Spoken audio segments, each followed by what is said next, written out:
나만의 건강이 아닌 우리 모두의 건강을 생각하는 방송. 더 건강한 대한민국을 꿈꾸는 개념 방송. 들리는 신문 히포크라테스.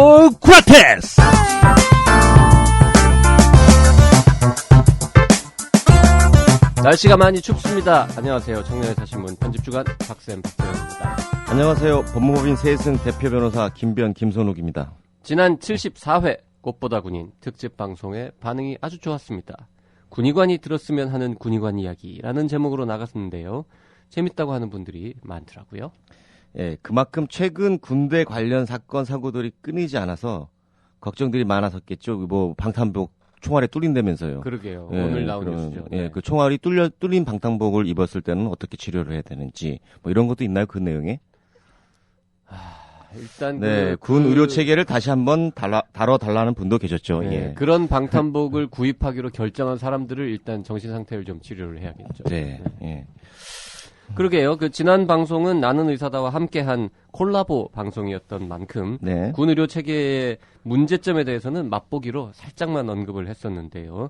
저희가 그 다음에 한번 제대로 다루겠다 뭐 이런 약속을 드렸던 것 같은데 지나가다라는 아이디를 쓰시는 분께서 제발 좀 군 의료 체계의 문제점에 대해서 히구라에서 다뤄달라고 댓글도 올려주셨습니다. 네, 이번 주 특집 잘 들었습니다. 정말로 다음에 한번 군 의료 체계 문제점 특집 부탁드려요. 아는 사람은 다 알지만 정말 문제 많습니다. 네. 아마 이분도 군의관 출신이신지. 네. 며칠 전인가 조선일보에도 군의료 문제점에 대해서 신문에 보도가 나왔던데 우리 때문에 나온 건가요, 그게? 우리 때문 맞죠. 조선일보도 히구라 들을 거예요.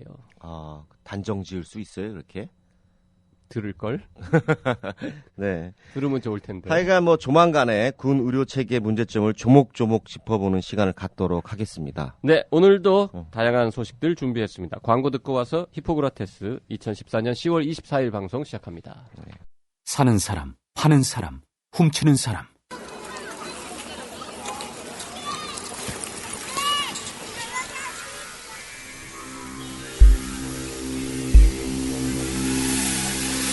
레드마켓, 인체를 팝니다. 장기와 뼈, 살아있는 사람을 사고 파는 섬뜩한 지하세계. 삶과 죽음이 냉정하게 현금으로 거래되는 시장. 전 세계 장기 브로커, 뼈도둑, 혈액농장, 아동 납치범 추적에 관한 이야기. 레드마켓, 인체를 팝니다. 서점에 있습니다. 뉴스 브리핑 시간입니다. 청년의사신문 송수연 기자 나와 있습니다. 안녕하세요. 송수연입니다. 예, 에볼라 구호 의료진 인력 파견 부분인데요. 그 정부가 의료진 파견하기로 결정하면서 에볼라 사태는 더 이상 먼 나라 얘기가 아닙니다. 의료진 파견을 결정한 정부는 선발대를 먼저 보내 안전대책을 점검하기로 했다면서요. 네. 그 정부는 내달 초, 그러니까 11월 초죠. 에볼라 바이러스가 유행하고 있는 서아프리카 지역에 보건복지부, 국방부, 외교부 관계자로 구성된 보건인력 선발대 한 7명 정도를 우선 파견하기로 했습니다. 그 파견 국가는 라이베리아와 시에라리온이 검토되고 있는데요. 이 두 나라에서는 현재 미국, 영국이 에볼라 전문 병원 등을 세우고 주도적으로 활동하고 있어서 만약 우리나라 의료진이 파견되게 되면 여기에 합류해서 협력하는 방식 등이 거론되고 있습니다. 선발대가 먼저 가서 인력 수요와 안전 대책을 점검하고 돌아오면 그 실사 결과에 따라서 구호팀 그 본대의 파견 규모와 그 방식을 결정할 계획인데요. 뭐 정부 측은 사전 교육 훈련과 귀국 후를 대비해서 종합적인 안전 대책을 마련하고 있다고 밝히기는 했습니다. 네, 국민들도 이 문제에 대해서 의견이 아주 팽팽하게 갈리는 것 같은데요. 만약에 파견을 하게 되면 언제 파견하고 얼마 동안이나 활동을 할 계획인가요? 일단은 선발대가 복귀한 후에 본진이 파견되는데요. 한 11월 말쯤 가능할 것으로 보고 있습니다. 그 서아프리카 에볼라 유행 지역에 파견되는 본진은 짧게 잡아도 1월 말까지, 그러니까 내년 1월 말 정도까지 2, 3개월을 현지에서 머물면서 그 치료 활동을 펼칠 계획인데요. 그 복지부, 외교부, 국방부 등 관계부처들은 이번 주 안에 그러니까 파견 의료진 본진의 구체적인 체류 기간, 안전 관련 대책 등을 정한 뒤에 다음 주 곧바로 민간 참여 인력 공모에 나설 계획입니다. 보건복지부 같은 경우는 10월 24일 우리 방송이 나가는 날부터 공모를 시작한다고 밝혔고요. 일단 기본적으로 특정인을 내정하거나 누군가로부터 추천을 받는 게 아니라 인터넷 등을 통해서 공고를 내서 신청을 받는 방식으로 진행할 계획이라고 했고요. 자발성과 전문성이 가장 중요한 선발 기준이 된다고 밝혔습니다. 파견 규모는 한 20명 정도로 예상되고 있고요. 10명 이상이 의사, 간호사, 검사, 요원 등 민간 의료진이고 국방부가 선발한 8명에서 9명의 군 인력도 참여할 예정입니다. 아까 말씀드렸듯이 우리나라 그 의료진이 파견을 가면 일단 한 2, 3개월 정도 거기에서 체류할 것으로 예상되고 있고요. 근데 하지만 구체적으로 이 기간 동안 본진을 2팀으로 나눠서 4주 간격으로 보낼지 아니면 한 팀을 보낼지 등은 아직은 정해진 바 없습니다. 또 1월 말 이후에라도 에볼라 전파 양상에 따라서 교대 형식으로 계속 후발 본진을 파견하는 방안도 거론되고 있어서요. 아예 공모 자체를 몇 명 인원을 뽑습니다라고 공모를 하지 않고 지원하는 사람을 일단 다 받아서 인력 풀을 형성하겠다는 계획입니다. 예, 뭐 이거 들으시는 분들도 다 공감하시겠지만 일단 좋은 뜻이긴 한데 파견되는 의료진이 혹시 또 현지 활동하다가 에볼라에 될 경우에 그렇죠. 예, 그 대책은 또 어떻게 할 것인지 그것에 대한 방책은 있는 건가요? 네, 정부는 연일 관련된 얘기를 하면서 강조하고 있는 게 안전 부분인데요. 일단 선발 때는 가서 진료를 하거나 뭐 직접 환자 등과 접촉을 하는 게 아니어서 에볼라 바이러스 잠복기가 한 21일 정도 되는데 이 기간과 상관없이 2주 정도 임무를 마치면 곧바로 국내로 복귀할 예정입니다. 하지만 입국 시에 강화된 검역 절차를 좀 거치고요. 발열 등이 있는지 추적 관찰은 지속할 계획입니다. 이에 비해서 진료 활동 과정에서 직접 현지인을 접촉하는 의료진 본진의 경우 귀국을 앞두고 잠복기를 고려해서 마지막 현지인 접촉 시점으로부터 일정 기간 격리될 가능성이 아주 큽니다. 21일 동안 현지에서 있거나 아니면 제3의 나라에서 관찰할지 아니면 국내로 우선 이송한 뒤에 격리할지 등의 방법은 아직은 결정된 바는 없습니다. 네, 참 어렵습니다. 잠복기가 21일이라고요. 그래서 네. 마지막으로 환자 혹은 뭐 감염의 우려가 있는 현지인을 접촉한 다음에는 21일 동안은 최소한 격리시켜서 지켜본다. 뭐 이론적으로 일단 그럴듯해 보이긴 합니다. 근데 네. 한 가지 조금 마음에 걸리는 것은 제3의 나라로 보내서 21일 동안 관찰한 다음에 한국으로 이송하는 방안도 고려한다. 이런 얘기를 정부 관계자가 했던데 네. 어느 나라요? 어느 나라에서 그걸 받아줘요?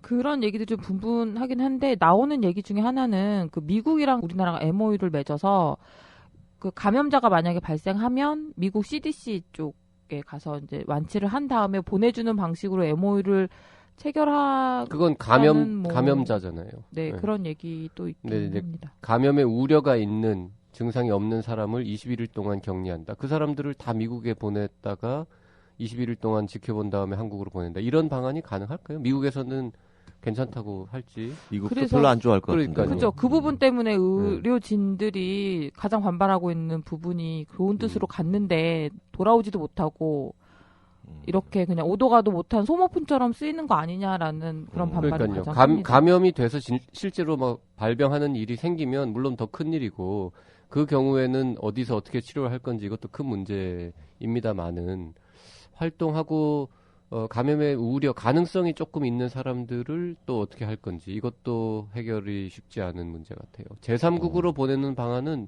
좀 이상한 것 같아요. 네, 우리가 이왕 국제사회에서 우리가 좀 이제 선진국 반열에 오른 나라로 이게 우리나라의 WHO 활동 일환으로 하는 거죠? WHO 활동이라기보다는 뭐 하여튼 국제사회의 일원으로서 이제 참여하는 건데 그렇게 이왕 참여할 거면은 좀 주도적으로 뭔가 이렇게 명분을 가지고 해야 되는데 진료한 다음에 이 사람 혹시 감염됐을지 모르니까 21일 동안 니네 나라에서 받아줘. 이것도 좀 이상하지 않나요? 그렇죠. 그걸 받아들일 나라가 과연 몇 나라나 있을지. 차라리 배도 못 들어오게 한다고 했다면서요. 그러니까요. 그리고 그 나라의 무슨 관계자들이 우리나라의 국제회의 참석하러 오는 것도 뭐 이런저런 루트를 통해서 못 오게 하고 뭐 이런 적이 있었는데. 그렇죠. 그 사람들을 21일 동안 받아달라. 이거를 요청하는 것도 흔히 속된 말로 이 좀 면이 안 서는 네. 그런 것 같아요. 차라리 한국에 온 다음에 정말 어디 공항에서부터 이렇게 딱 격리해가지고 21일 동안 지켜본다. 뭐 차라리 그 방법이 현실적이지 공항 어디다가 뭐 군 수송기를 이용한다거나 뭐 만약에 하려고 네. 하면 아이고, 예. 하여튼 어마어마하게 지금 복잡한 일인 것 같습니다. 이게 우리나라가 후진국이었으면 이런 걱정 안 하죠. 누군가 뭐 선진국들이 알아서 좀 해주세요 이러면 그만인데 이제는 국제사회에서 대한민국도 뭔가 국제적인 그런 책임을 져야 하지 않느냐라는 분위기가 있기 때문에 뭔가를 하긴 해야겠고 하자니 뭐, 참 마땅치 않고 뭐 이런 오늘 상황입니다. 주제로 다루듯이 뭐 중국에도 병원 진출하고 있고 막 그런데 예, 그러게요. 메디칼 강국인데요. 예. 자, 어쨌든 의사와 뭐 의료진들이 가야 하는데 정작 그 의료계에서는 반응이 어떻습니까? 네, 뭐 지금도 의견이 이 내부에서도 분분한 것처럼 의료계 의료진들 사이에서도 의견이 엇갈리고 있습니다. 일단 국제 공조를 강화해서 에볼라 확산을 막아야 한다는 이런 대의에 대해서는 다들 공감하고 있는데 그래서 이제 벌써 뭐 의협을 통해서 지원 의사를 밝힌 분도 있다라는 말도 들리고 있습니다. 그래요? 네. 네.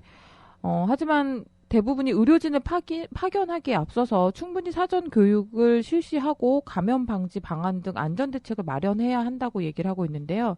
일례로 그 보호 장구를 착용하는 데만 다른 나라 같은 경우는 2주 정도 교육을 매일 받았다고 하던데 우리나라는 그와 관련된 교육도 지금 거의 뭐 받지 않은 상태고. 그러니까 방호복을 제대로 입는 훈련만 2주를 했다고요? 네네. 그리고 그걸 입는데도 한 30분 정도 걸린대요. 완벽하게 네. 입으려면. 그래서 그리고 뭐 일부에서는 그 보호 장비를 벗는 과정, 뭐 입는 과정 이럴 때 감염이 됐다라는 뭐 그런 말도 나올 정도니까 네. 그런 부분에 대한 안전 대책이 좀 마련돼야 된다라는 말도 있고요. 또 일반 의사들 사이에서는 만약 좋은 뜻으로 가서 에볼라 구호를 위해서 서아프리카에 다녀온 의사가 국내에 왔을 때 그 의사에게 과연 진료를 받으려는 환자들이 있겠느냐 이런 부분을 걱정하는 의사들도 상당히 많더라고요. 그러니까 에볼라라는 꼬리표를 그 의사가 달게 된다라는 부분이 있어서 이 부분도 좀 정부가 대책이나 뭐 그런 걸 마련해줘야 된다라는 얘기도 있고요.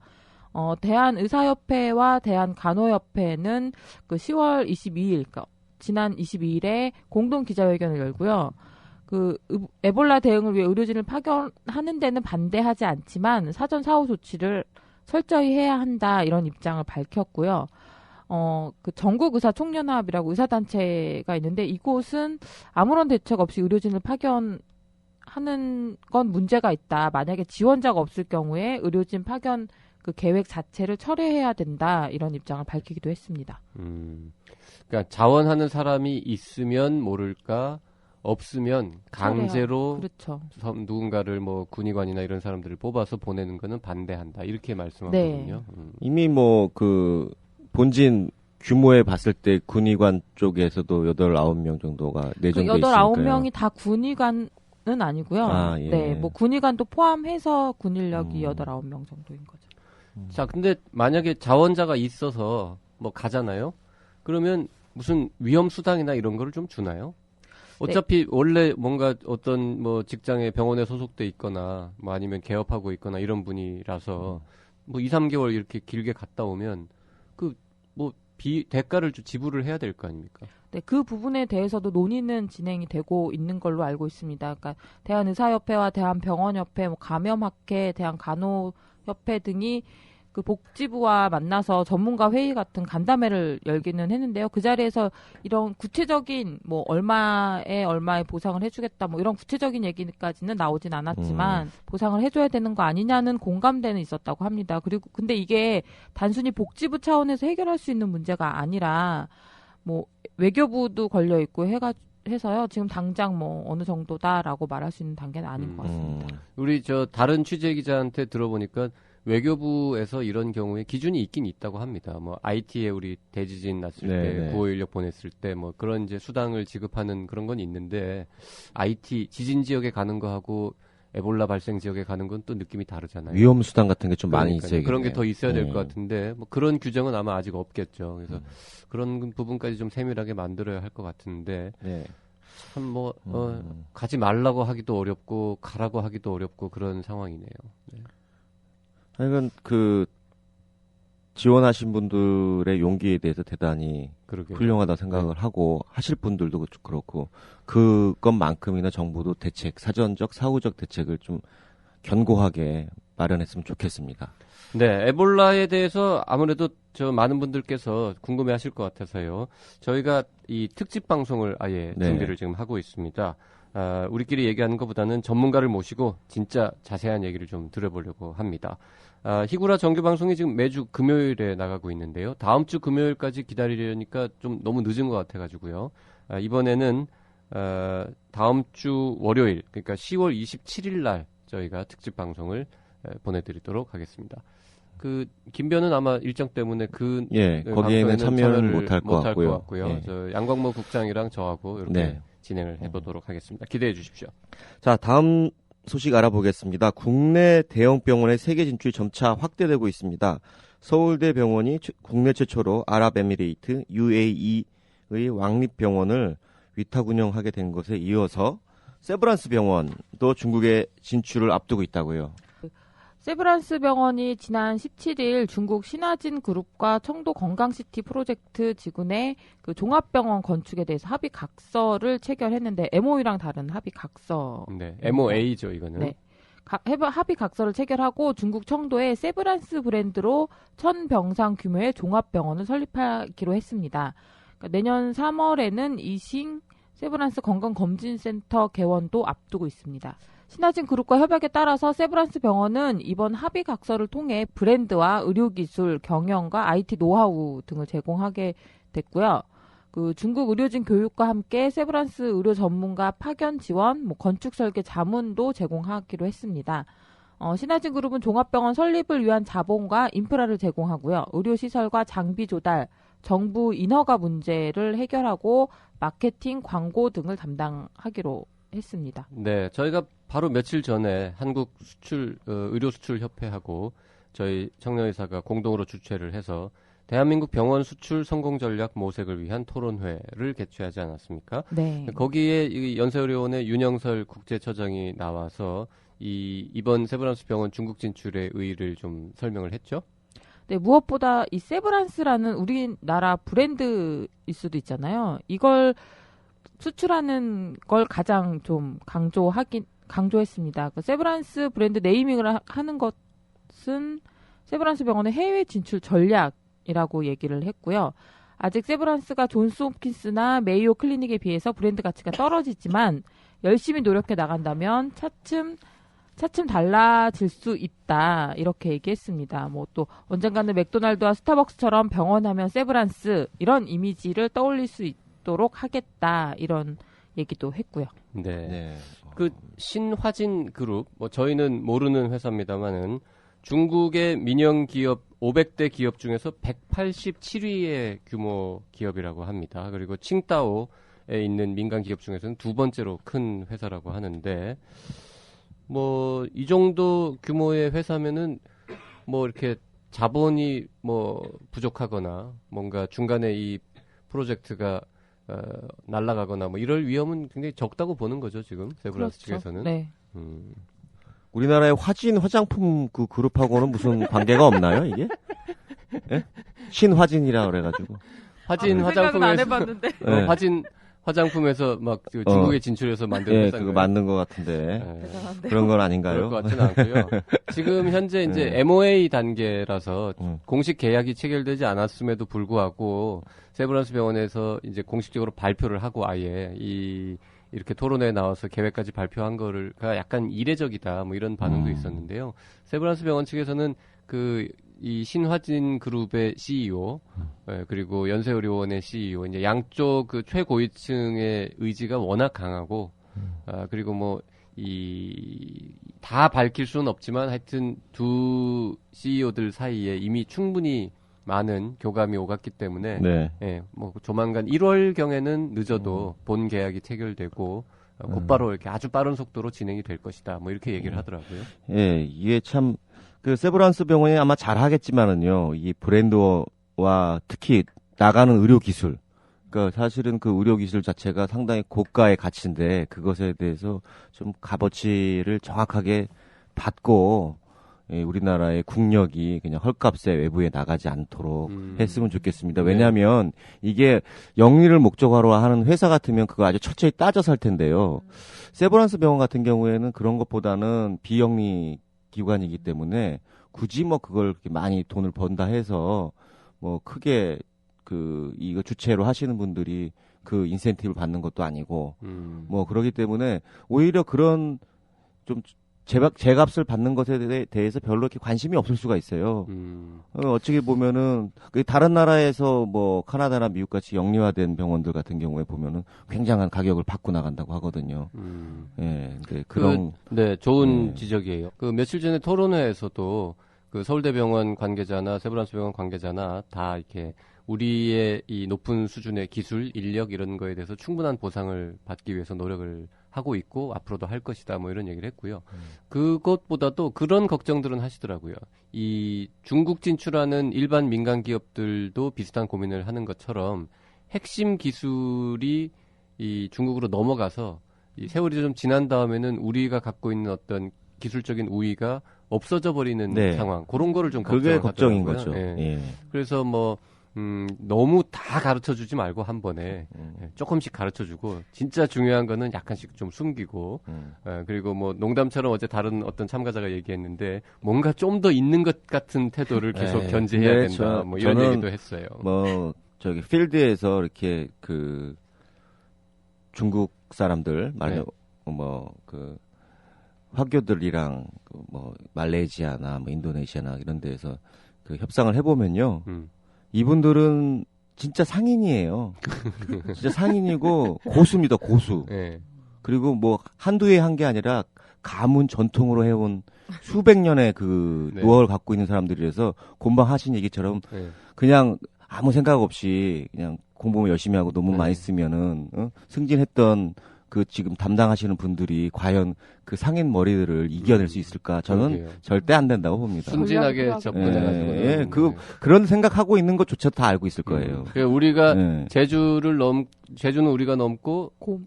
그러니까 우리가 제주는 넘고 돈은 왕서방이 챙기고 이런 그래요. 일이 그게 안 뭐 생기도록. 지금 우리나라에 여기 의료뿐만 아니라요. 가령 제주도 특구라든지 우리나라 뭐 그 요우커 이런 분들이 많이 온다고 관광 시장이 활발화되고 한류가 어쩌다고 지금 얘기하지만 실제로 그분들이 와서 돈 쓰는 데는 자기 나라 사람들이 지은 호텔에 묵고 그러게요. 자기 나라 사람들이 지은 뭐 가게 면세점에 가고 네. 식당에 가고 우리나라에 돈을 안 떨긴다는 거 아닙니까? 메이드 인 차이나가 많긴. 예, 특히 저기 뭐 제주도에 그 뭐 여러 카지노 예, 그런 것들도 제주도지사가 이거 반대하는 이유 중에 하나가 돈은 중국에서 왔다리 갔다리 하고요. 게임만 우리나라에서 한다는 거예요. 이 정도로 발달한 어떤 그 머리가 좋은 민족이 한족들인데 지금 세브란스에서 비영리에 어떻게 보면은 그냥 아주 편안한 그 삶을 살고 계시던 분들이 그냥 나가가지고 그 기업가 마인드 하는 사람들하고 접촉해서 머리로서 승리를 하겠다. 그거는 좀 더 많이 준비를 하셔야 될 것 같습니다. 그러게요. 그렇게 사기 당하지 않도록 법률가들도 좀 옆에서 좀 많이 도와야 될 것 같고요.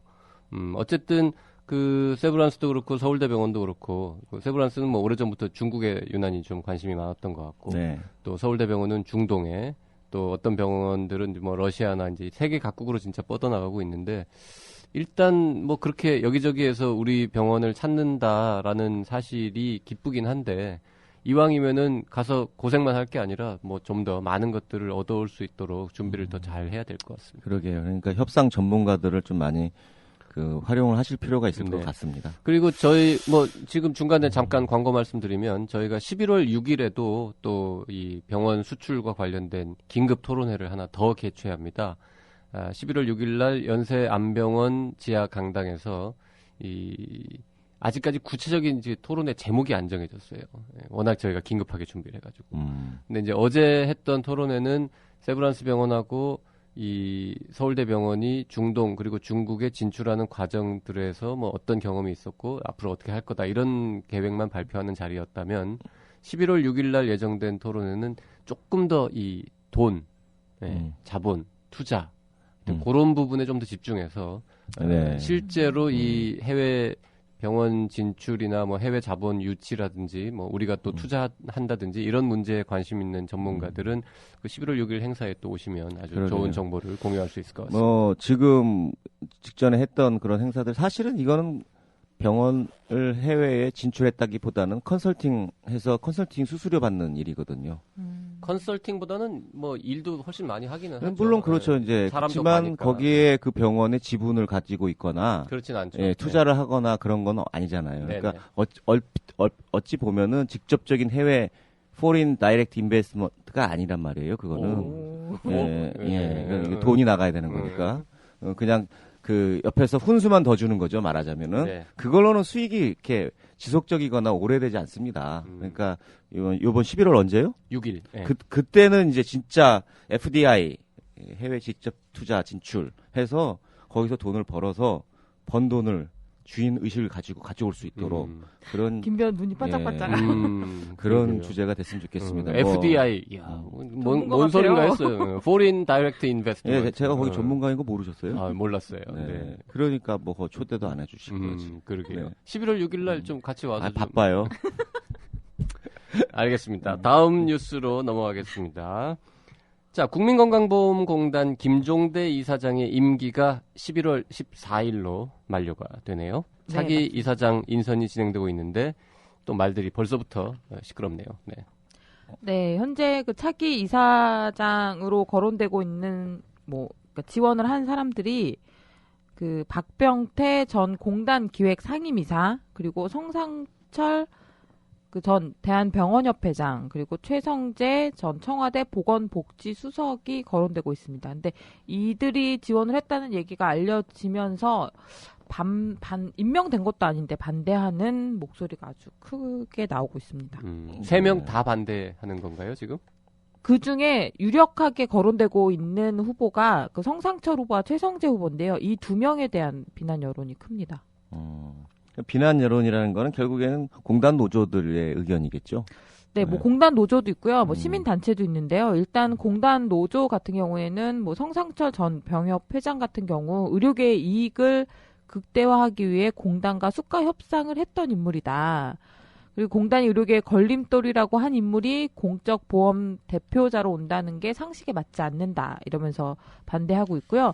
그 성상철 전 회장 같은 경우는 서울대 병원장도 지냈잖아요. 그래서 네. 서울대 병원 노조 쪽에서도 성명을 냈는데 서울대 병원을 망치고 떠났다. 이런 사람이 공단 이사장으로 온다는 거에 대해서 반대한다. 그리고 서울대병원 망가졌어요? 노조 모르겠어요. 측의 주장. 언제 망쳤? 정말 진짜 이런 우리 국내 최고의 의료기관에서 네. 그 직원분들이 이런 얘기하는 게 참 안타깝습니다. 예. 그 성상철 그 회장이 병원장이던 시절에 그 44일 파업 사태가 벌어졌었고요. 그리고 황우석 줄기세포 연구에 자금을 지원했다가 그 손해를 고스란히 환자 노동자가 떠안아야 했다. 뭐 이런 논란도 있습니다. 그때군요. 네, 네, 맞습니다. 44일 파업하던 시절에 네, 병원장이셨군요. 네. 네. 그리고 시민단체 쪽에서도 이렇게 반대하는 목소리가 나오고 있는데요. 우선 그 최성재 후보 같은 경우는 박근혜 정부 인수위에서 고용복지 부분 간사를 맡았고 그때 보편적 복지보다는 선별적 복지가 바람직하다라고 주장을 해왔고 또 기초노령연금을 계약을 주도했다 이런 인물이라면서 반대하는 입장을 밝혔고요. 뭐 성상철 후보에 대해서는 뭐 공단 노조나 서울대병원 노조가 반대하는 이유와 비슷했고요. 그렇군요. 근데 제일 유력한 것으로 알려진 두 후보 중에 한 분이 아마 낙점을 받겠죠. 네, 그러면은 그 이후에 또 논란이 될 것 같은 그런 생각이 벌써부터 드는데요. 또 낙하산 인사 얘기 나오겠네요. 이미 네. 낙하산 얘기는 나오고 있죠. 네, 뭐 공모했다는 얘기가 지원했다는 얘기가 나오면서 두 후보 다 박근혜 대통령과 아주 연관이 좀 있는 두 분 다요? 후보입니다. 네. 어떤 연관이 있습니까? 일단 최성재 후보는 아까 말씀드렸듯이 박근혜 정부 인수위의 고용복지 부분 간사를 맡았던 인물인 거는 아까 말씀드렸고요.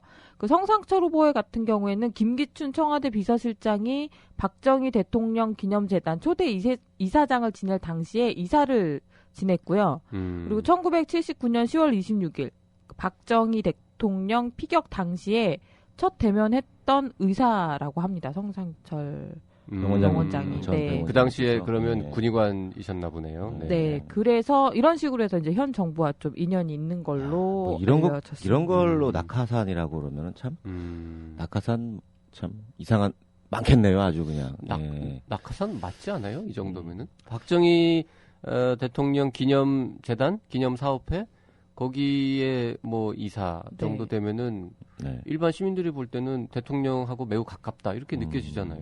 그리고 뭐 실세라고 하는 김기춘 청와대 네, 김기춘 비서실장과도 비서실장하고도 인연이 네, 이게 뭐 근데 이게 물론 민주주의에서 투표로 선거를 통해서 대통령이 임명이 되고 대통령이 임명직 같은 것들에 대해서는 낙하산일 수도 있는 거고 그거는 역관제라고 그래가지고요. 그건 어쩔 수가 없는 거예요. 그거는 예 자기가 정서가 맞는 분을 갖다가 임명하는 거는 어떻게 보면 타당한 거고 뭐 이거는 지금 박근혜 정부를 비판하고 있는 과거 정부들에서도 다 낙하산 했거든요. 그 참 예. 요즘은 왜 그건 역관자에 어쩔 수 없는 요즘은 왜 얘기인 코드 인사라는 말을 예. 안 해요? 동전의 앞뒷면입니다. 같은 말인데 코드 인사는 그 노무현 대통령 시절에 노무현 아, 정부를 그때만- 비판하던 용어였으니까 네. 그걸 현 정부에다가도 대면 좀 아니어서 그 그런 같은 거 말인데 하여튼 그때는 코드 인사라고 했고 요즘은 낙하산 인사라고 음. 하는 그런 느낌이 좀 드네요. 그 임명직에 대한 그 네. 명을 받아서 네. 예, 직을 한다는 뜻인데 그 명을 누가 하겠냐고요. 그거 대통령이 하는 거거든요. 예. 자, 근데 낙하산 문제를 떠나서 우리 저 성상철 이 전 병원협회 회장님, 전 서울대 병원장님 이분이 공단 이사장으로 적절한지에 대해서는 한번 생각해볼 문제인 거는 맞는 것 같아요. 왜냐하면은 제가 뭐 저도 개인적으로도 여러 번 뵙고 뭐 훌륭하신 분이라고 생각하지만 병원협회 회장 공급자 쪽의 대표였잖아요. 우리나라에서 제일 중요한 서울대병원도 이끌었었고 병원협회 회장도 하셨던 분인데 그분이 정반대편에 있는 가입자의 이익을 대표해야 되는 공단의 수장이 된다. 모양은 좀 이상한 것 같긴 해요. 글쎄요, 저는 또 반대로 보는데요. 네. 예, 이쪽의 입장도 알았기 때문에 또 거기 가서 또 그 입장을 대변할 수도 있겠지만 또는 그게 전부 다 조화롭게 이걸 융합할 수 있는 또 생각도 생길 것 같아요. 네, 예. 물론 뭐 공단 이사장으로서의 역할은 또 뭐 다른 거니까 그거를 잘 수행하실 수도 있겠죠. 근데 어쨌든 만약에 성상철 전 서울대병원장이 공단 이사장이 되면 참 드물게도 심사평가원장도 의사 출신이고 공단 이사장도 의사 출신이 되는 이런 일이 벌어질 수도 있겠네요. 그래요. 뭐 심사평가원장님이 의사 출신이 됐다고 해서 요새 이렇겠다. 뭐 의사들한테 유리하게 뭐 봐봐. 심사평가하고 그러지 않잖아요. 그러니까 공단 이사장도 의사고 심평원장도 의사가 돼가지고 한번 이렇게 그냥 쭉 지나가는데 특별히 의사들에게 좋은 일이 아무 일도 안 생겨요. 그러면 앞으로 그건 되겠다. 의사 출신이 그 자리에 간다고 했을 때 특별히 반대는 안 할 것 같아요. 그렇죠. 의사가 간다고 달라지는 건 없더라. 뭐 이런. 이게 이미 수십 년이 제도가 됐고 시스템에 의해서 움직이는 건데. 그럼요. 네, 뭐 출신 성분이 뭐였다고 해서 바꿔지고 그러지는 않을 겁니다. 자, 뭐 어쨌든 불을 보듯 뻔합니다. 조만간 어느 분이 공단 이사장이 되었다라는 뉴스가 나오면 또 한바탕 시끄러울 것 같고요. 그때 되면 또 다시 한번 전해드리도록 하겠습니다. 넘어가죠? 네. 자, 뭐 시끄러운 일이 또 있는데요. 회장 선거를 계기로 대한 산부인과 의사회 내부 갈등이 아주 심화되고 있다고요. 그 회장 선거 참 시끄럽게 하는 게 대한의사협회나 똑같은데요. 또 법적 논란까지 또 했다면서요. 네, 그 산부인과 의사회 서울지회에서 그 선거권을 가진 대의원을 임의로 교체했다는 논란이 일었습니다. 이것 때문에 결국 제9대 회장 선거 자체가 무산이 됐는데요. 이를 두고 이제 산부인과 의사회 집행부와 서울지회가 책임 공방을 벌이고 있습니다. 지금 현재 산부인과 의사회 회장 선거는 간선제로 치러져서 그 대의원들이 선거권을 가지고 있게 되는 건데요. 그 바로 직전에 서울지회가 그 대의원 한 4명을 교체를 했습니다. 근데 이 교체하는 과정에 기존 대의원들에게 뭐 교체했다는 걸 알리지도 않고 뭐 이런 논란이 있어서 그 산부인과 의사회 선거관리위원회 쪽에서 교체한 대의원이 아닌 기존 대의원으로 선거를 치러라라고 해서 명단을 이제 기존 대의원들로 올렸습니다. 그래서 이것 때문에 서울지회가 그 자치 규정으로 인해서 바꾼 건데 이걸 선거관리위원회가 마음대로 이렇게 하면 어떻게 하느냐 하고 그 임총 선거 개최 금지 가처분 신청을 냈고요. 이 가처분 신청이 법원에서 받아들여져서 지난 10월 19일로 예정됐던 임총이 아예 무산됐습니다.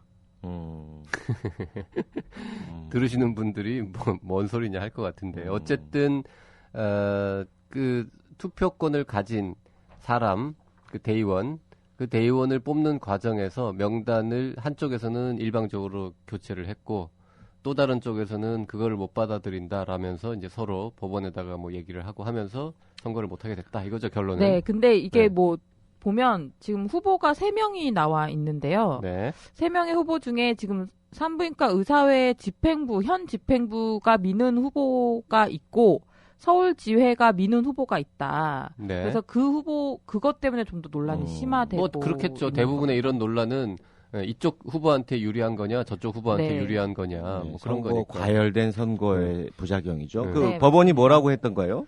네, 법원 판결문 때문에도 조금 결정문이요, 더, 결정문? 네, 법원 결정문 때문에도 죄송합니다.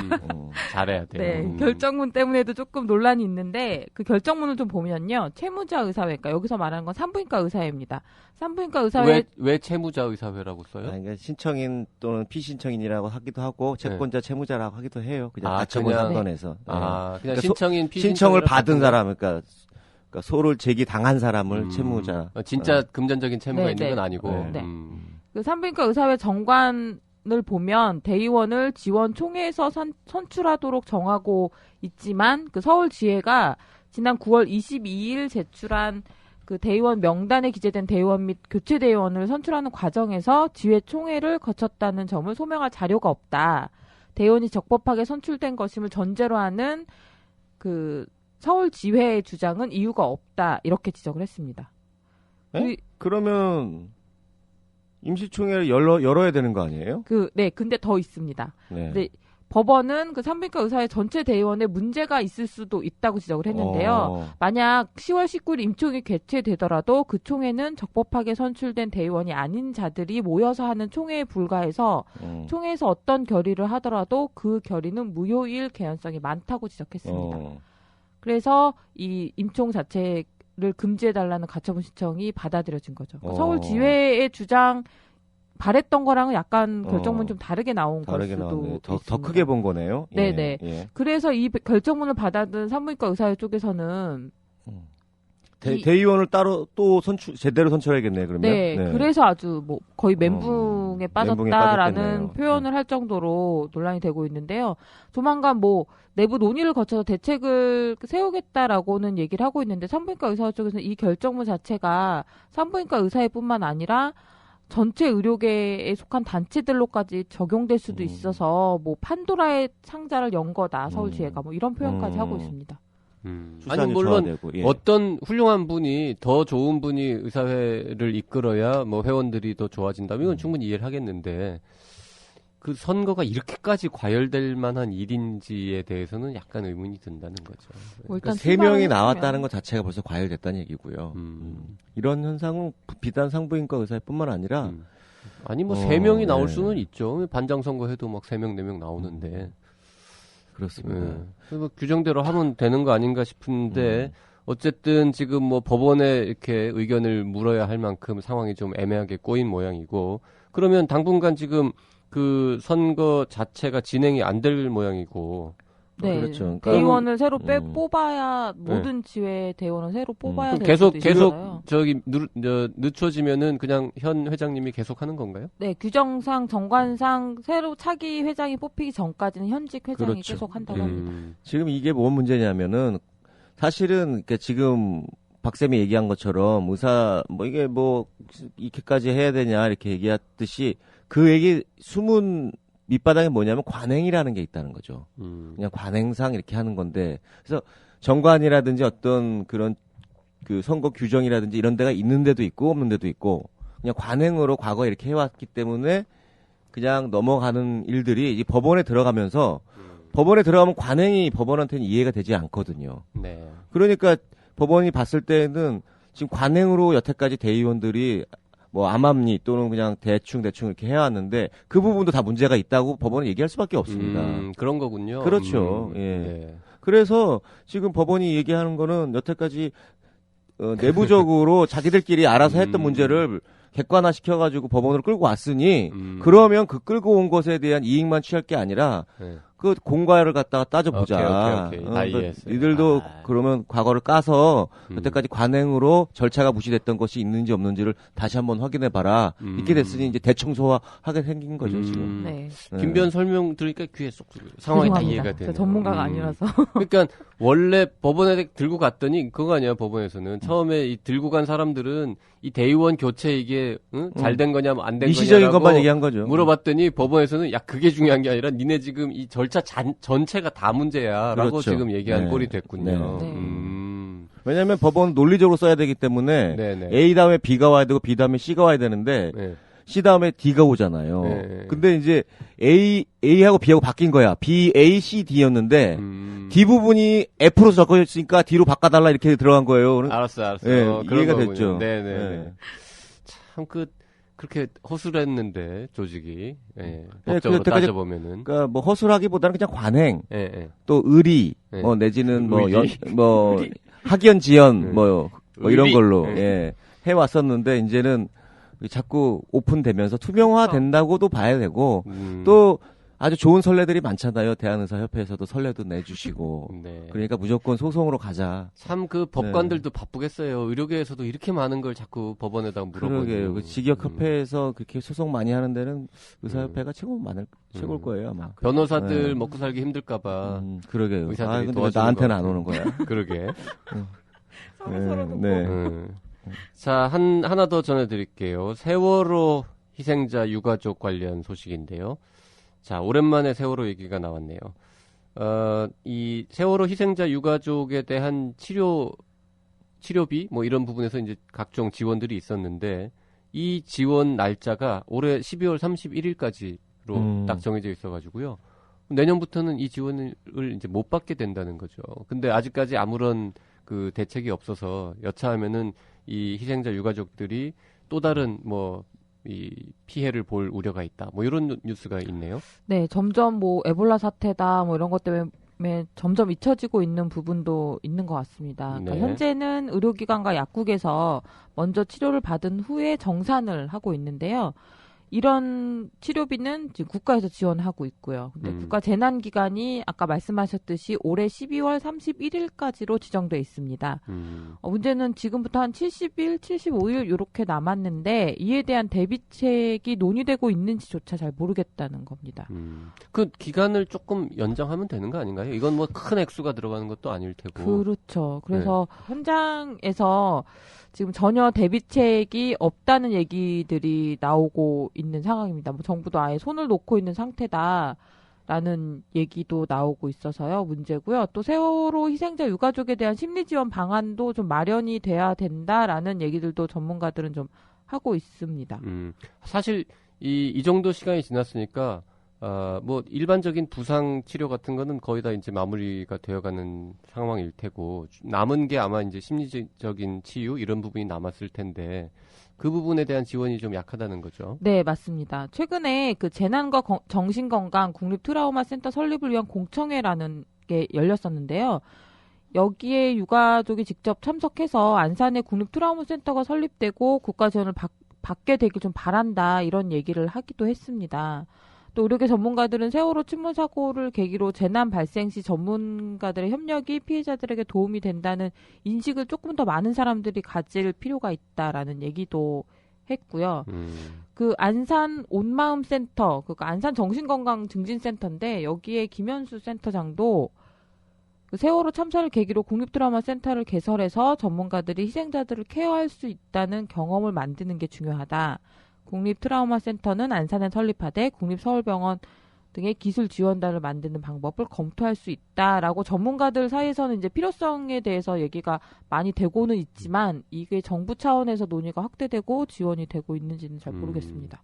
그러니까 전문가들 얘기는 12월 31일 이후에도 일단 치료를 좀 비용 부담 없이 받을 수 있도록 해라. 그죠. 그리고 좀 더 이번 기회에 국립 트라우마 센터 뭐 이런 걸 좀 만들어서 좀 지속적으로 이런 게 가능해질 수 있는 시스템을 만들어 달라 뭐 이런 얘기인가 보네요. 그죠. 한시적으로 이렇게 몇 번 치료했다고 나서 이 상처가 없어지는 게 아니잖아요. 정신적인 네. 트라우마는. 그래서 결국에 이제 본인 부담금 감면 부분이네요. 예, 면제하는 거고 어차피 그거는 공단에서 그 공단 부담금은 나올 거고, 그러니까 그거는 정부에서 그 괜히 너무 늦추시다가 또 욕 먹지 마시고 좀 혹시 이거 듣고 계시면 그 신경을 좀 쓰셔야 되겠습니다. 이거 어느 네. 과에 해당되는 사항인지 모르겠네요. 복지부에 그 해당 부처에 좀 알려드리세요. 네. 워낙 바빠가지고 이런 날짜 지나가는 아마 거 모르고 이거는 있을 수도 뭐 크게 있으니까. 정책적인 것보다는 네. 본인 부담금 감면에 대한 그러니까요. 행정 절차만 하면 절차 될것 같은데. 공고 요 정도일 것 같습니다. 예, 오늘 뉴스 브리핑은 여기까지입니다. 송수연 기자 고맙습니다. 감사합니다. 고맙습니다를 왜 넣었어요? 뭘 고마운데? 고맙다는 말 듣고 싶어서 여기다 넣어놨네. 마무리할 말이 없어요. Please listen carefully. 9개 병원에서 일어난 연쇄살인, 최소 40명, 최대 400명의 희생자. 그러나 16년 동안 아무도 몰랐다. 그 남자 좋은 간호사. 우리 병원에 연쇄살인범이 있다. MBC 신비한 TV 서프라이즈에 소개된 희대의 연쇄살인범 찰스 컬렌의 소설 같은 실화. 그 남자 좋은 간호사. 우리 병원에 연쇄살인범이 있다. 절찬 판매 중. 제보자가 뭐야? 나 못 봤는데? 나도. 방송 전문가. 박해일은 누구야? 박해일은 알아야지. 그 살인의 추억의 그 범인. 아, 은교의 그 질투하는 애. 아니, 할아버지, 참. 몰라. 은견 뭐야? 너무 오래 멀리 거슬러 박해일이 누구냐니. 그, 강혜정이랑 그 연애. 강정은 또 누구야? 하루 엄마. 하루는 누구냐고? 하루는 그러면은 이틀 전이야. 자, 갑니다. 이슈 내망현 진행하겠습니다. 김변. 네. 제보자라는 영화 봤어요? 좀 뭐 바빠서 못 봤습니다. 전 못 봤습니다. 네. 제보자. 우리 둘 다 영화를 못 봐가지고 이게 네. 방송을 할 수 있을라나 모르겠네요. 네. 어쨌든 영화 제보자의 황우석 사태를 다룬 영화죠. 배우 박해일이 줄기세포 조작 사건을 파헤치는 방송국 PD로 나오고 배우 이경영이 황우석 박사로 보이는 이장환 박사라는 역할을 맡았습니다. 오늘 이슈 내망현 주제가 이와 관련이 있기 때문에 갑자기 영화 얘기를 그래요? 꺼냈습니다. 네.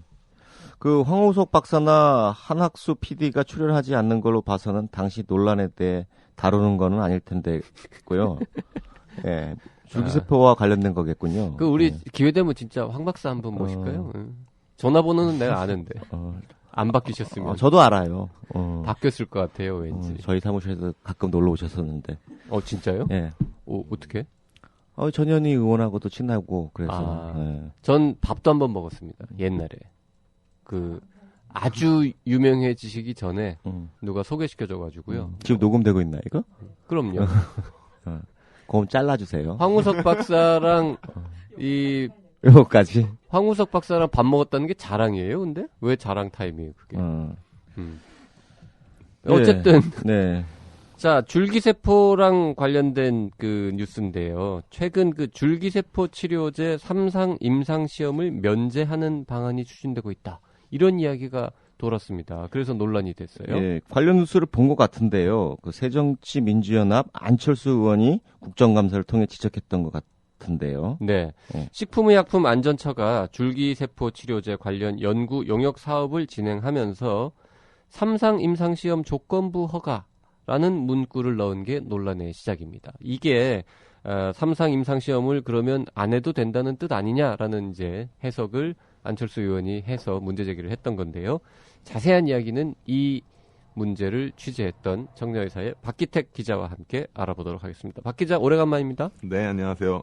예, 박기택 기자입니다. 예, 그 청취자분들이 기억에서 사라졌을지 모르겠지만요. 예전에 한번 희구라에서 출연했었습니다. 딱 한 번 했었나요? 예, 제약 찌라시라는 코너를 한번 하고 페이드 어웨이 하셨는데요. 방송 울렁증이 있어서 안 하겠다고 버텼다는 말도 있던데. 방송 울렁증이 혹시 나왔습니까? 뭐 낫진 않았는데요. 네. 한번 하고 재미없다고 또 지루하다고 욕을 먹어가지고 네. 아, 울렁증 때문이 아니라 욕 먹어서 타이에 의해서 못 나온 거군요. 그러니까 오늘- 여기 뭐 나온다고 특별히 수당이 더 나오는 것도 아니고 괜히 힘들고 스트레스 쌓이면서 안 나오는 거잖아요, 그죠? 욕도 먹고. 예. 그렇죠. 예. 굳이 왜 이걸 해야 되냐 내가. 오늘도 그러면 욕 좀 먹을 것 같은데요. 뭐 요가 먹기 열심히 해보겠습니다. 예. 네. 자, 어쨌든 그러면 질문을 드려볼게요. 우선 그 식약처가 아까 그 제가 읽어드린 문장, 줄기세포 치료제 허가와 관련해서는 3상 임상시험을 조건부 허가로 바꾸려고 한다. 뭐 그런 의혹이 국회에서 나왔는데, 뭐 어디서부터 3상 임상시험이 뭔지부터 잠깐 설명을 해볼까요? 혹시 모르시는 분 계실까봐. 네, 간단하게 그냥 설명을 드리면 이제 그 임상시험은 이제 세 차례에 걸쳐서 진행이 되는데 1상은 안전성, 그리고 2상은 효과 중심, 그리고 3상은 이 두 가지를 함께 다 대규모 환자들에게 적용해 봄으로써 이제 확인을 해보는 단계. 간단히 말해서 그 허가를 받기 위한 시판 허가의 핵심적 단계라는 게 이 3상 임상시험이라고. 3상이 제일 중요한 거죠, 결국. 네. 뭐 다 중요하겠지만 어찌됐건 시판 허가에서는 시판 허가를 위해서는 많은 이들이 사용했을 때 효과가 있고 안전해야, 그러니까 안전하다는 걸 확인해야 되니까요. 네. 아주 중요한 단계죠. 예. 미국, 유럽 등이 많이 그 깐깐하게 본다면서요, 여기가. 아, 네. 미국과 유럽 같은 경우는 이제 시판 허가 이 과정에서 이 3상 단계를 상당히 깐깐하게 규정 관리하고 있고요. 그러다 보니까 1상, 2상에서 뭐 효과가 좋은 걸로 드러난 신약들도 이 단계에서 좌절되는 경우가 상당히 많습니다. 뭐 대표적인 게 어떤 거죠? 모를 걸 그렇게 물어보면. 대본에 없는 내용이라서 제가 준비를 못했는데요. 박기택 기자는 3상 통과해가지고 허가된 약품만 주로 취재하기 때문에 아, 2상까지 오다가 좌절된 네. 건 모르지 그거는. 예를 들면 이제 제니칼이나 뭐 비만 치료제가 되게 많이 좀 관심을 받았었는데요. 지금은 이제 허가된 비만 치료제가 사실상 향정신성 의약품 말고는 편집하는 걸로. 네, 없는데 예를 들면 비만 치료제 중에서도 하나 1상, 2상까지 되게 많이 기대를 받았던 프랑스에서 개발된 한 제품이 3상에서 좌절된 경우도 있긴 했었죠. 오. 알고 괜찮은데? 있군요. 예, 네. 네, 예. 자, 어쨌든 그 1상, 2상 보다 더 중요한 게 3상이기 때문에 3상을 뭔가 이렇게 면제 혹은 느슨하게 한다라는 거는 좀 문제가 있는 이야기인 거는 맞죠. 근데 왜 그런 의혹이 제기가 된 겁니까? 안철수 의원이 지난 10월 7일 보도자료에서요. 올 8월 열린 6차 투자 활성화 대책에서 1상 임상시험을 면제할 수 있는 연구자 임상 인정 범위를 현행 자가줄기세포 치료제에서 모든 줄기세포 치료제로 확대하겠다고 한 것과 식약처가 줄기세포 치료제의 사용 범위 확대를 위해 진행 중인 연구 용역에 3상 임상시험 면제 관련 내용이 포함되어 있다는 점 등을 들어 정부가 줄기세포 치료제 규제 완화 정책을 펴고 있다고 주장했습니다. 안철수 의원은 특히 줄기세포 치료제 기회 확대 방안 연구 사업이 기업 봐주기라는 의혹을 제기했는데요. 안철수 의원 측이 주목한 부분은 연구 용역 사업 보고서에서 나와 있는 3상 조건부 허가 등 반복 민원에 따라라는 문구입니다. 식약처가 만든 문건에 그런 말이 적혀 있다고요. 3상 조건부 허가 등 반복 민원에 따라. 네, 그렇습니다. 아, 그러니까 민원이 많으니까 규정을 완화해 주려는 거 아니냐 이렇게 이제 안철수 의원은 문제 제기를 한 거군요. 그렇죠. 안철수 의원 측은 3상은 임상시험 과정 중 가장 규모가 크고 품목 허가 전의 유효성과 안전성을 확증하는 그 시험으로 가장 중요한 단계다.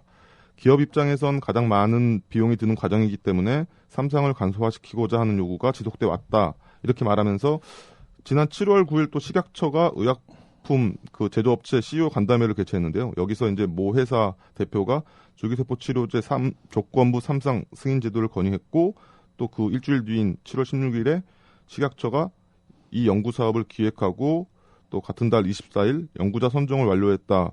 이런 식으로 얘기하면서 기업들의 편의를 위해 줄기세포 치료제 임상시험 면제를 추진하는 것 아니냐라고 이제 의혹을 제기했습니다. 여기까지만 들으면 의혹이 있어 보이는데요. 네, 그러게요. 그 줄기세포 치료제에 대해서 3상 임상시험을 면제해도 문제가 없을까요, 그러면? 뭐 전문가들은 일단 말이 안 되는 일이라고 이제 얘기를 하고 있습니다. 전문가 아니라 그냥 잘 모르는 제가 들어도 말이 안 되는 얘기 같은데요. 뭐 대표적으로 이제 뭐 오일환 회장, 이제 한국줄기세포학회 오일환 회장의 경우에도 같은 입장을 보였는데요. 이분께서는 3상 임상시험 생략은 맞지 않은 것 같다. 국내에서 이미 희귀 난치 질환과 같은 특이적인 경우 3상을 조건부로 허가하고 있고, 또 일단 허가를 해서 급한 환자들에게 쓰도록 해놓고 향후 결과를 지켜보면서 취소나 허가 지속을 결정하고 있는 이런 단계가 있는데, 이는 또 외국의 경우도 마찬가지라고 이렇게 얘기하면서요. 또 그 과거에는 우리나라에서 이제 외국에 나가 불법적으로 이제 줄기세포 시술을 받고 오는 경우도 있었는데, 최근에는 뭐 이런 경우들이 좀 많이 법적으로 정리가 됐고, 사회적으로도 줄기세포 치료제에 대한 인식이 조금씩 그 자리를 잡아가고 있는 과정에서 뭐 과정이지만, 하지만 그럼에도 불구하고 그 줄기세포 치료제 개발이나 허가 등의 과정에서 환자 권리 존중이 우선시 돼야 된다라고 말하면서 3상에 대한 그 뭐 조건부 허가 등은 좀 아직 무리가 아니냐라는 식으로 말씀을 하셨죠.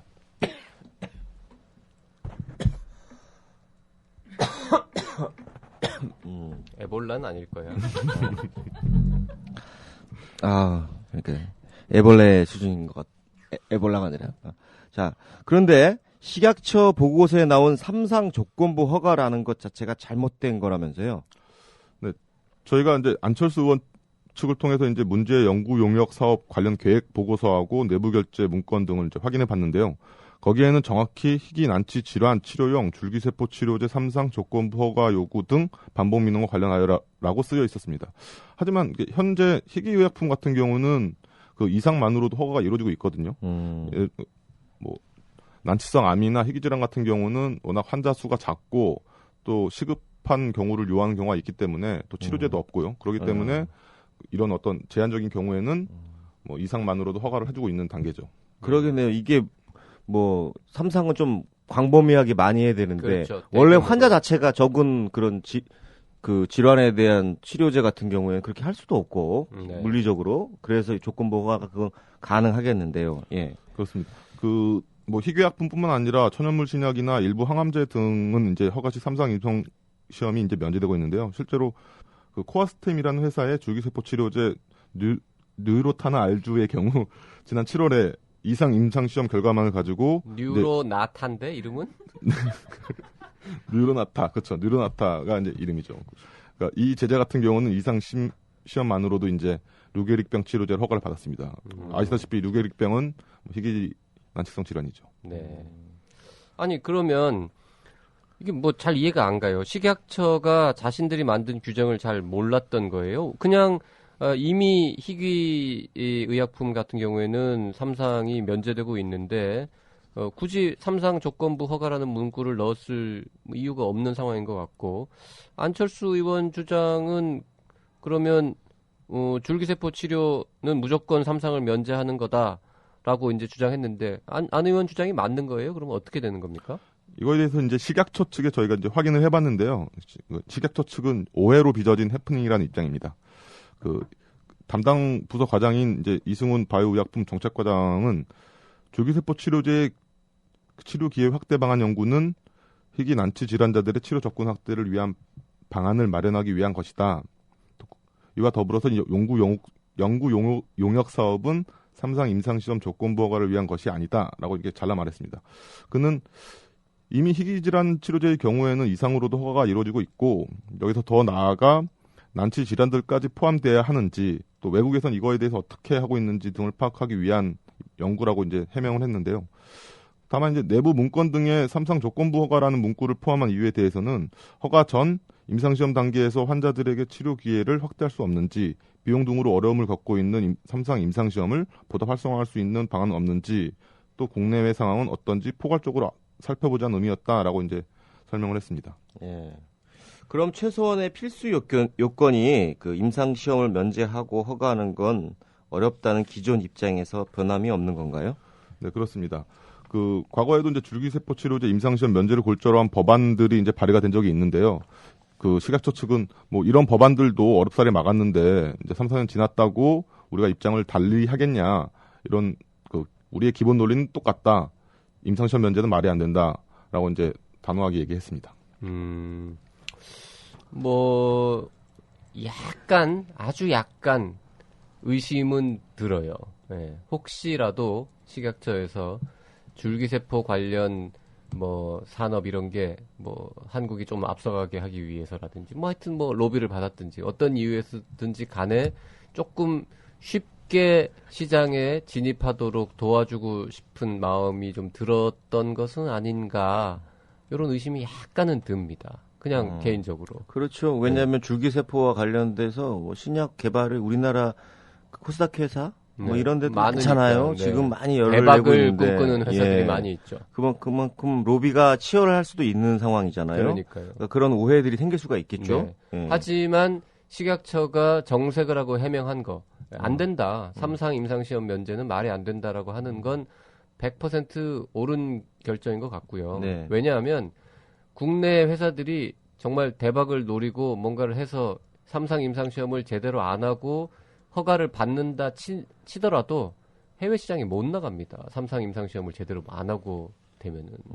네. 식약처 측에서도 같은 논리로 얘기를 하기도 했습니다. 그럼요. 한국 시장에서만 팔아가지고는 대박이 안 되죠. 이게 이왕 우리가 뭔가 이걸로 해가지고 나라의 이익이 되려면 온 세계에 팔아야 될 텐데 임상시험을 대충 소위 말하는 글로벌 스탠다드에 어긋나게 임상시험을 해서 이게 신약입니다라고 내놓으면 그 해외에 못 판다는 거죠. 예.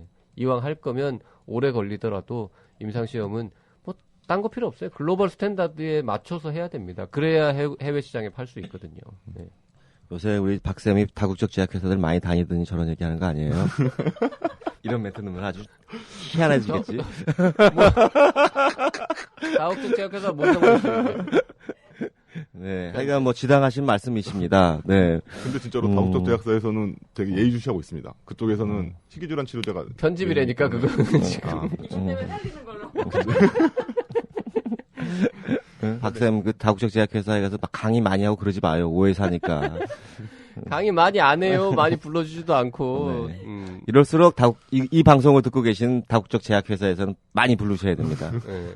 뭐 부르면 가긴 갑니다. 네. 그렇게 많이 안 부르더라고요. 강의로 비싸더라고요. 네. 기업하고 학교하고 강연료가 다릅니다. 네. 당연한 거 아니겠습니까? 네. 네. 그 식약처 주장대로 그 안철수 의원이 오해한 것이었으면 합니다. 우리 박기타 기자님 오랜만에 나오셔가지고 수고 많으셨습니다. 아까 네. 돌발 질문에 아주 잘 대처하셨어요. 네. 네. 뭐 어쨌든 다음에 또 언제 출연할 수 있을지 모르겠어요. 네. 아직까지 방송 울렁증의 치료가 덜 된 것 같습니다. 다음에 다 나은 다음에 다시 한번 모실게요. 나을 것 같지 않습니다. 네, 아무튼 감사합니다. 딱딱하고 골치 아픈 주제임에도 추리소설을 읽듯 재미있다. 중앙일보. 박근혜 대통령에게 당장 개념 의료를 정독할 것을 권한다. 프레시안. 의사와 병원에 대한 불신을 조장하는 책들 속에서 이슈를 판단하는 눈을 키워주는 반가운 책. 조선일보. 우리나라 보건의료의 현주소를 보여주는데 적절할 뿐더러 부족함이 없다. 오마이뉴스. 교양 시민을 위한 개념 있는 의료 이야기. 더 건강한 대한민국을 위해 우리 모두가 알아야 할 불편한 진실. 정치 사회 분야 베스트셀러 개념 의료. 온라인 오프라인 서점에서 절찬 판매 중. 자, 오늘 히포크라테스 잘 들으셨어요? 여기까지입니다. 뉴스 브리핑 시간에 잠깐 예고해 드렸듯이 다음 방송은 에볼라 특집으로 구성됩니다. 네, 특집인 만큼 정규 편성인 금요일 날 업데이트 되는 게 아니고요. 다음 주 월요일, 그러니까 10월 27일에 한 번 더 찾아뵙겠습니다. 다음 주엔 그럼 방송이 두 번 나가겠네요. 두 번 나가겠네, 월금. 네. 네. 자, 희구라 청취 소감은 페이스북 청년의사 라디오, 팟빵, 아이튠즈 댓글이나 이메일 radio@docdoc.co.kr로 보내주시면 됩니다. 이런 거 한번 다뤄봐라. 뭐 이런 의견 주셔도 저희가 반영해 보도록 하겠습니다. 서로 네.